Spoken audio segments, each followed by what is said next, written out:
विद्यार्थियों, real mentor में आप सबका हार्दिक स्वागत है। आज हम कक्षा 9 विषय हिंदी की पाठ्य पुस्तक क्षितिज भाग के काव्य खंड का अध्याय 11 जिसका शीर्षक है सवैये और कवि है रसखान। तो रसखान द्वारा रचित सवैयों का अध्ययन कर रहे हैं। इस वीडियो में इस पाठ के तीसरे सवैये का हम अध्ययन कर रहे हैं जिसका संकेत बिंदु दिया हुआ है मोर पखा सिर ऊपर राखियो और अंतिम पंक्ति है धरी अधरा ना धरोगी। तो इस पंक्ति का भावार्थ का अध्ययन करेंगे। श्री कृष्ण के प्रति प्रेम भक्ति रखने वाली कोई गोपी अपने सखी से कहती है कि मैं प्रियतम श्री कृष्ण के रूप छवि को अपने शरीर पर धारण करना चाहती हूँ।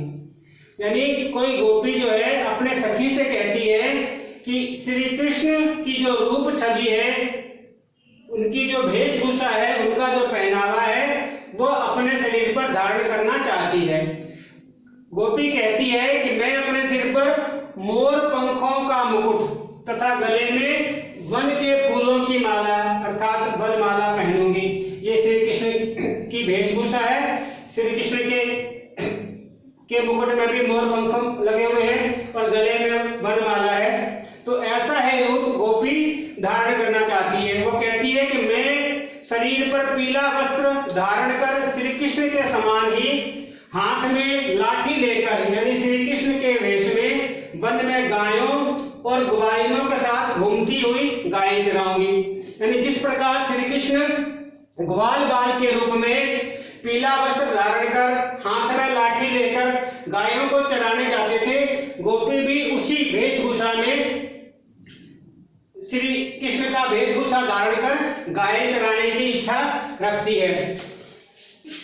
आगे गोपी कहती है कि तेरे कहने पर श्री कृष्ण की तरह ही वेशभूषा स्वांग दिखावा व्यवहार आदि करूंगी। यानी जिस तरह की वेशभूषा और जिस तरह का व्यवहार श्री कृष्ण करते थे वो भी मैं करूंगी।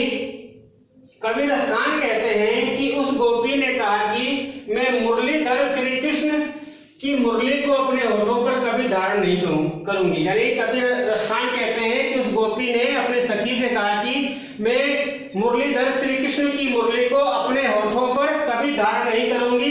कारण गोपी के कहने का भाव यह है कि मुरली जो है श्री कृष्ण को अति प्रिय है। इसे अधरों पर रखने, अधरों यानी कि होठों पर रखने का अधिकार भी उनका ही है, श्री कृष्ण का ही है और वे ही इससे मधुर तान सुना सकते हैं। तो ये तो इस संकेत का भावार्थ था। अब इसमें कुछ प्रश्न दिए हुए हैं। पहला प्रश्न है गोपी श्री कृष्ण की किस रूप छवि को धारण करना चाहती थी? तो इसका उत्तर है गोपी अपने सिर पर मोर पंखों का मुकुट, गले में वनमाला, शरीर पर पीतांबर वस्त्र यानी कि पीले वस्त्र, हाथों में लाठी तथा ग्वाल बाल का रूप धारण कर गायों के साथ घूमना चाहती थी। ये गोपी की इच्छा थी। दूसरा प्रश्न है गोपी के ऐसे आग्रह से उसका कौन सा भाव व्यक्त हुआ है?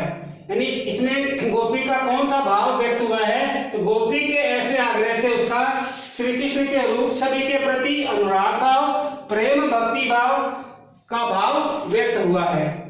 अब तीसरा प्रश्न है गोपी श्री कृष्ण की मुरली को अपने अधरों पर क्यों नहीं रखना चाहती है?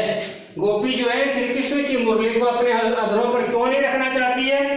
तो श्री कृष्ण को मुरली अति प्रिय है, एक तो ये कारण है। दूसरा कारण है कि गोपियां जो थी वो मुरली से ईर्ष्या करती थी।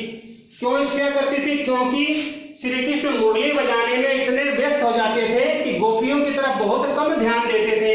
तो इस कारण भी गोपियां मुरली से ईर्ष्या रखती थी, इसलिए गोपी मुरली को अपने अधरों पर नहीं रखना चाहती थी। अब इसका चौथा प्रश्न है स्वांग करोगी से क्या आशय? स्वांग का मतलब होता है किसी का रूप धारण करना, उसकी नकल करना।